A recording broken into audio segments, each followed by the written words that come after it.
कि मेरे पति ने अपनी गर्भवती पत्नी को घर से निकाल दिया। उससे अब मुझे कोई फर्क नहीं पड़ता। वो आप लोग खुद ही आपस में समझ लीजिए। मुझे बस इस टूटी फूटी झोपड़ी में रहने दीजिए। इस टूटी फूटी झोपड़ी को लेकर इतना घमंड मत करो, समझी? हल्का सा भी तूफान आया तो ये ऐसे ही ढह जाएगी। ढह जाएगी तो ढह जाए, उसके बारे में आपको सोचने की जरूरत नहीं है। मैं अपना देख लूंगी, आप यहाँ से जाइए।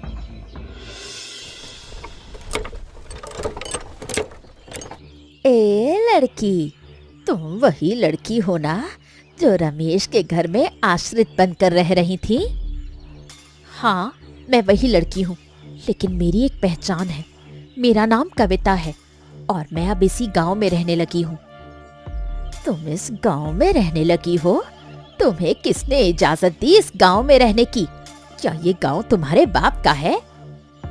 ये गांव तो आपका भी नहीं है, फिर आप ऐसी बातें क्यों कर रही हैं? इजाजत लेनी होगी तो मैं खुद ले लूंगी। गांव के छोर पर उस झोपड़ी में ही रहती हो ना तुम? रमेश का घर क्यों छोड़ा? बच्चे को अपनाने से मना कर दिया क्या उसने? अजीब बात है, मेरा बच्चा किसका है ये मुझे अच्छी तरह पता है। आप लोग खामखा रमेश भैया का नाम क्यों बीच में घसीट रहे हैं? समझती हूँ, सब समझती हूँ। उस सुनीता ने तुम्हें गर्दन पकड़कर घर से बाहर निकाल दिया है।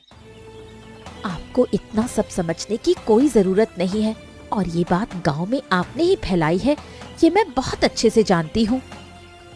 ऊपर से आवाज ऊंची करके बात कर रही हो। इस गांव में रहना है तो तमीज और शराफत से रहना होगा, वरना जमींदार से कहकर सीधे बाहर निकलवा दूंगी। समाज को गंदा कर रही है, बदचलन लड़की कहेगी।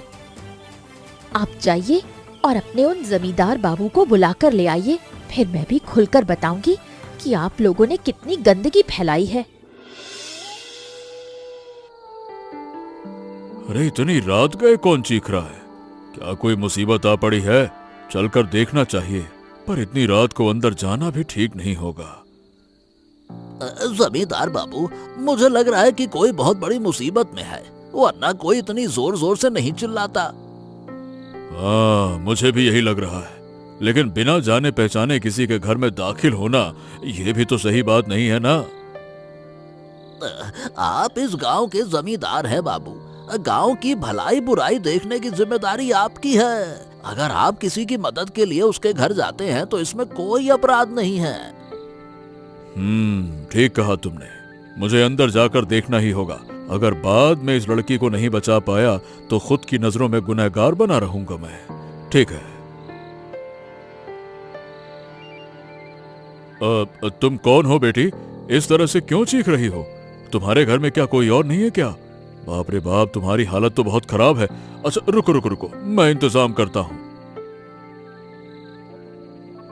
अरे जल्दी जाओ, जमींदार की हवेली से दाई माँ को लेकर आओ। यहाँ उनकी अभी इसी वक्त जरूरत है। जल्दी जाओ। ठीक है बाबू, आपको यहाँ अकेला छोड़कर जाऊं क्या? कहीं आप कोई मुसीबत में ना फंस जाए। अरे भाई, मैं इस गांव का जमींदार हूँ, मुझ पर कोई मुसीबत नहीं आएगी। तुम जल्दी से जाओ और जितनी जल्दी हो सके लौट कर आओ। जाओ जाओ जाओ।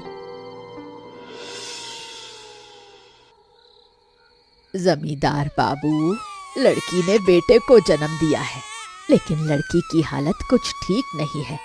आप चाहें तो उससे थोड़ी बात कर सकते हैं। तुम कौन हो बेटी? गांव के इस छोर पर इस टूटी झोपड़ी में तुम कब से रह रही हो? मैंने तुम्हें इससे पहले यहाँ कभी नहीं देखा।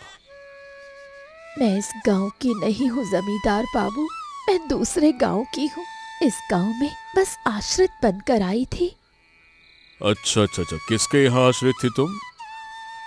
रमेश भैया के घर पर थी, लेकिन गांव के लोगों ने मुझे लेकर झूठी बातें और कीचड़ उछालना शुरू कर दिया, इसलिए मुझे यहाँ रहने पर मजबूर होना पड़ा। हाँ, पर अब चिंता की कोई बात नहीं है। अब जब तुम मुझे मिल ही गई हो तो तुम दोनों की सारी जिम्मेदारी मैं लेता हूँ।